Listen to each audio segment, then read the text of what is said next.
गुरु की भक्ति प्रेम चित धारो, वही सुधारे काम। नाम वेद दे सुरत चढ़ावे, पहुंचावे निज धाम। आज का सत्संग हृदय को छूने वाला है। गुरु हमारी कैसे लाज रखते हैं, हमारे कैसे काम बनाते हैं, हमें पता तक नहीं चलता वो हमें किस तरह से सहारा देते हैं। जहां एक ओर दुनिया हमें नीचे की ओर गिराना चाहती है, वही हमारे गुरु हमारे किस तरह से वो सारे काम बना देते हैं। कहते हैं ना, मिनटों सेकंडों में आज आप उसका अनुभव करोगे।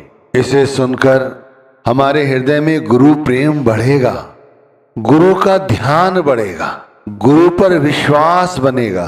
एक अंदर से आह निकलेगी, अंदर से पुकार निकलेगी कि जो कुछ करने वाले हैं वो गुरु करने वाले हैं।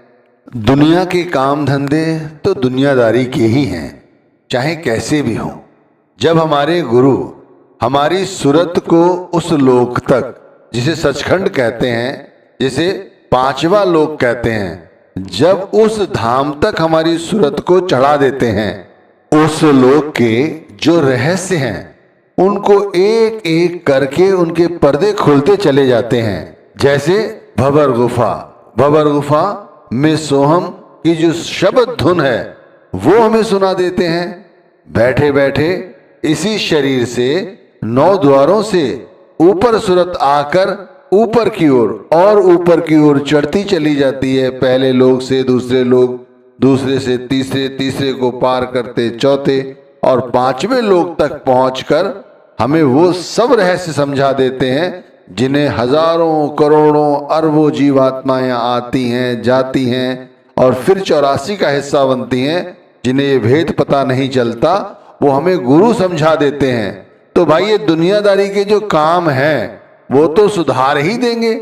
अब देखो, एक बहन के विषय में बताता हूं। उसके घर में उसकी बेटी की शादी थी, नामधारी है, परेशान थी। उनसे मिला, मैंने कहा कैसे परेशान रहते हो? तो कहने लगी कि इतना बड़ा काम होने जा रहा है, सर पे बच्ची के पिता भी नहीं हैं, घर परिवार में कोई सुन भी नहीं रहा है, शादी अच्छी जगह हो रही है, वहां से भी पता नहीं क्या क्या बातें आ रही हैं, समझ नहीं आ रहा काम कैसे होगा। और रोने लगी। उसका रोना देखकर मन भर आया। तब मैंने उसे ये स्वामी जी महाराज की जो लाइन है इसे बताया, आप भी समझे। गुरु की भक्ति प्रेम चित धारो, वही सुधारे काम। मैंने कहा कि बहन जी, सिर्फ हमारे काम सुधारने वाले यदि कोई हैं तो हमारे गुरु हैं। वो हमारे सभी काम बना देंगे, लेकिन सिर्फ विश्वास की जरूरत है, भक्ति की जरूरत है, चित्त में गुरु के स्वरूप को धारण करने की जरूरत है। कह रही थी कि सुबह आंख खुल जाती है, फिर नींद नहीं आती, चिंता लगी रहती है। तो मैंने कहा चिंता करने की क्या जरूरत है, गुरु के स्वरूप को धारण करने की जरूरत है।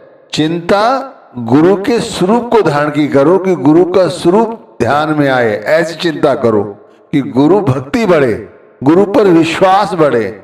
ऐसा विश्वास हो कि हमारे सारे काम वही बनाएंगे। और सिर्फ गुरु का ध्यान करो, कुछ भी नहीं करना। नाम नहीं जप सकते हो, कोई बात नहीं, नाम जपते समय भी चिंताओं में मन लगा रहता है, कोई बात नहीं। जब भी आंख खुल जाए सिर्फ गुरु का ध्यान करो, गुरु की आंखों का ध्यान करो, इतना ध्यान करो कि गुरु का स्वरूप हमारी आंखों में आ जाए।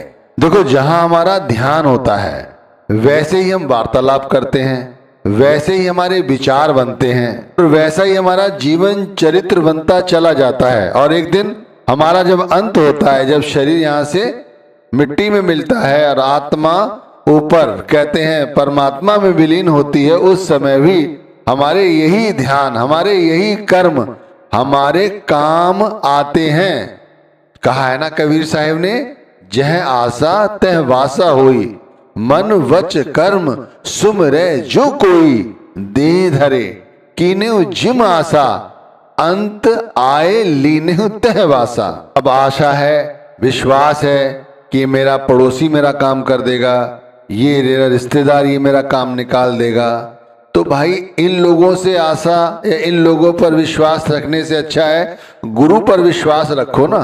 बार बार इनकी मान बढ़ाई करने से अच्छा है कि गुरु की मान बढ़ाई करो, वो भी लोगों के आगे नहीं, अपने अंदर प्रेम से। ऐसा नहीं कि आप उनके साथ लड़ाई पाल लो, ऐसा कि नहीं कहा जा रहा है, उनके साथ भी बड़े प्रेम सौहार्द से रहो। लेकिन भाई जब हमें देह मिली है और देह मिलने के बाद हमें गुरु ने अपनाया है, तब हमें गुरु पर विश्वास होना चाहिए। इधर उधर लोगों पर विश्वास करके कोई फायदा नहीं। यही तो होता है, अनमोल नाम मिल गया है।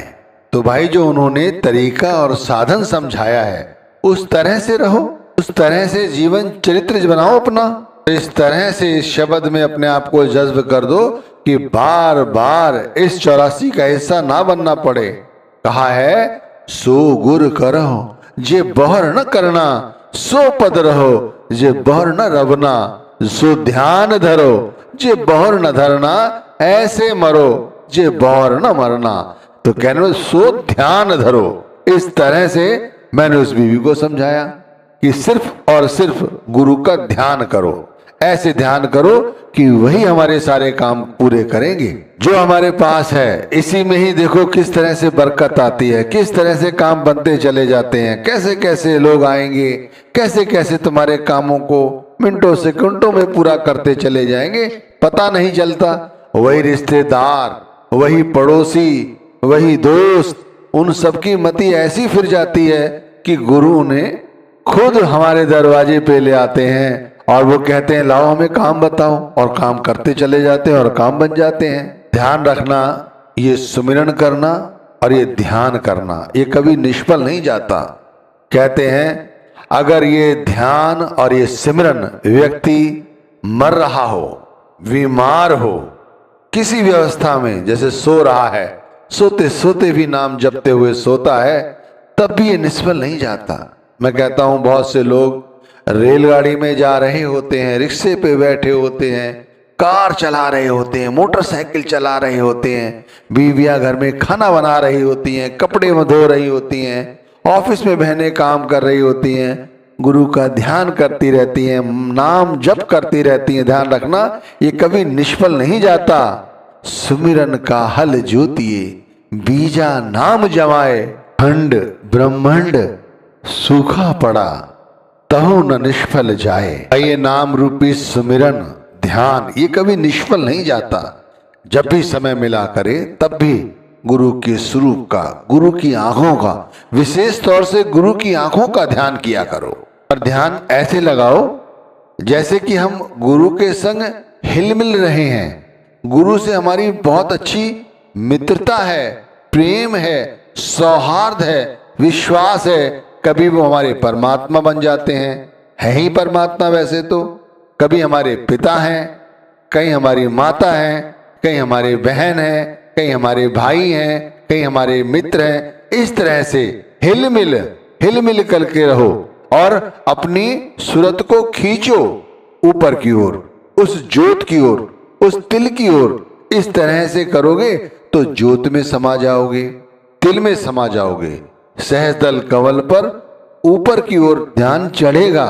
गुर संग चल रहो हिले मिल, चढ़ाओ सूरत मन मिल मिल, लगाओ खींच कर दिल दिल, समाओ ज्योत में तिल तिल। स्वामी जी महाराज ने अपने हृदय की बात बताई होगी कि जब वो भक्ति किया करते होंगे, अपने गुरु के स्वरूप का ध्यान किया करते होंगे, तब ये बातें उन्हें अपने रियलाइजेशन में आई होंगी।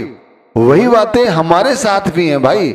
जब सच्ची प्रीति गुरु संग जोड़ोगे तब ऐसा ही लगेगा कि हमने अपना सर अपने गुरु की गोद में रखा हुआ है, उन्होंने हमें अपनी उंगली पकड़ाई हुई है। भाई इस तरह से भक्ति करो, क्या जाता है। हर वक्त डरे रहते हो ना कोई डर रहेगा, ना किसी तरह की चिंता रहेगी। हर वक्त गुरु के स्वरूप का ध्यान करने वालों का कभी भी अहित नहीं होता। ध्यान रखना, कभी भी अहित नहीं होता। गुरु कैसे हमारी संभाल करते हैं आप अनुभव नहीं कर सकते, आप करके तो देखो। गुरु का कहना मानो तो सही, जैसे समझा रहे हैं वैसे तो करो। अपनी जो मन मर्जी है उसे छोड़ो, और इंद्रियों को उल्टी करो। इंद्रियां क्या करती हैं? हमें नीचे की ओर गिराए रहती हैं। उन्हें उल्टी करो, ऊपर चलो। इच्छाओं को मारो, ऊपर चढ़ो। वो जो अगम लोक है वहां तक पहुंचना है हमें। गुरु का कहना मान सखीरी, देत सिखापन जानी, पांचों इंद्री उल्टी तानो, इच्छा मार भवानी। ये जो संसार की इच्छाएं हैं, इन्हें से अपना ध्यान हटाओ और गुरु का ध्यान करते रहो। देखो भाई, एक बात ध्यान रखो, शब्द ही परमात्मा है, ये बात पक्की है। और शब्द ने देह धारण की हुई है गुरु रूप में।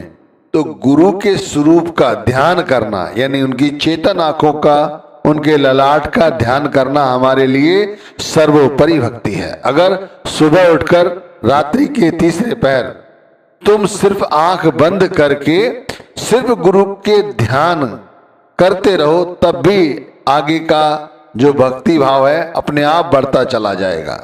जो लोग कहते हैं कि उन्हें कुछ अंदर दिखाई नहीं देता, अंदर कुछ सुनाई नहीं देता, मन उनका चिड़चिड़ा रहता है, हर वक्त वो परेशान रहते हैं, घर परिवार की जरूरतें पूरी नहीं होती, भाई क्या जाता है? मैं कहता हूं नाम दान मिला हुआ है ना, तो भाई सिर्फ गुरु के स्वरूप का ध्यान करो। देख लो किस तरह से इस बीबी की तरह आपकी सारी चिंताएं छूमंतर हो जाएंगी।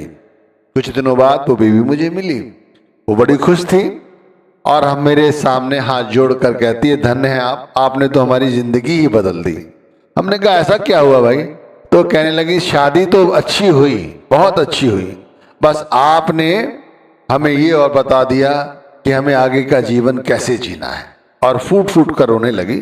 मैंने बड़े प्यार से समझाया ये सब चीजें ठीक नहीं है, असली बात बताओ। तो वो कहने लगी, अब गुरु के स्वरूप का ध्यान ही करती रहती हूं हर वक्त। ऐसा लगता है गुरु हमेशा हमारे अंग संग है। पहले गलती से भी ऊट पटांग बोल देती थी किसी से, अब वो भी नहीं बोला जाता। सभी के साथ प्रेम से रहती हूं, सब जो मिलता है जो है उसी में सब्र संतोष है। भाई कैसे काम बन गया पता नहीं, कब गुरु ने किधर से आकर किस किस रूप में सहायता नहीं की, और सारा काम बहुत अच्छी तरह हुआ है। मैं गुरु के स्वरूप का ध्यान करती रहती हूं। भाई ये तो एक छोटी सी साधारण बात हुई जो मैंने आपको समझाई, जो कि सच है। आज भी जो लोग गुरु पर विश्वास करते हैं, गुरु के स्वरूप के साथ अपनी सूरत को जमाए रहते हैं, सहज दल कमल पर अपने ख्याल में सिर्फ गुरु के ललाट और गुरु की चेतन आंखों के साथ जुड़े रहते हैं, उनके लिए ये जो ज्योत निरंजन की भक्ति है वो कोई कठिन भक्ति नहीं है, वो बड़ी सरल हो जाती है। बड़े बड़े संत महात्मा बहुत वर्षों तक अभ्यास करते हैं, लेकिन भंवर गुफा में उन्हें प्रवेश नहीं मिलता। साधारण सा कार्य है गुरु के स्वरूप का ध्यान करना, उनकी ललाट, उनकी चेतन आंखों का ध्यान करते हुए देखो सहज रूप से हमें भंवर गुफा में भी प्रवेश मिलता है। भंवर गुफा में सोहम की जो शब्द धुन है वो हम सुनते हैं। एक बार भाई उस दिल पर अपनी सूरत जमाने का अभ्यास करो। सहज दल कवल जो हमारा बंद है, उस कवल के फूल को खोलो, हजार पंखुड़ियों वाले उस कमल को खोलो और ज्योत निरंजन की जो भक्ति है वो करो। ज्योत निरंजन की भक्ति करने से अंतर में उजाला होता है, अंतर में अज्ञानता का जो अंधकार है वो हमेशा के लिए खत्म हो जाता है। शब्द में सूरत मिल जाती है। कहा है ना स्वामी जी ने, तिल पर भी सूरत जमाओ, पिलकर दल सहस खुलाओ, जह ज्योत निरंजन पाओ, फिर शब्द ही शब्द सुनाओ। फिर वो शब्द धुन हमारे अंतर में हर वक्त गूंजती रहती है। भाई तो सारी चिंताओं को छोड़ो, कुछ भी पाने की आसक्ति का ध्यान ना करते हुए गुरु के स्वरूप का ध्यान करो, गुरु भक्ति करो, नाम भक्ति करो। ये बहुत बड़ा अध्याय है इस कलयुग का, गुरु भक्ति। ध्यान रखिए, नाम भक्ति। एक बार नाम का पल्ला पकड़ लिया तो फिर नाम का पल्ला छोड़ने की जरूरत नहीं है, नाम में समाहित होने की जरूरत है। शब्द में जैसे जैसे समाहित होगे वैसे वैसे अंतर की अनुभूति होगी। सूरत में गुरु चरणन पर अड़ी, जगत की सभी वासना कड़ी। इस तरह से समस्त वासनाएं जो जगत की हैं वो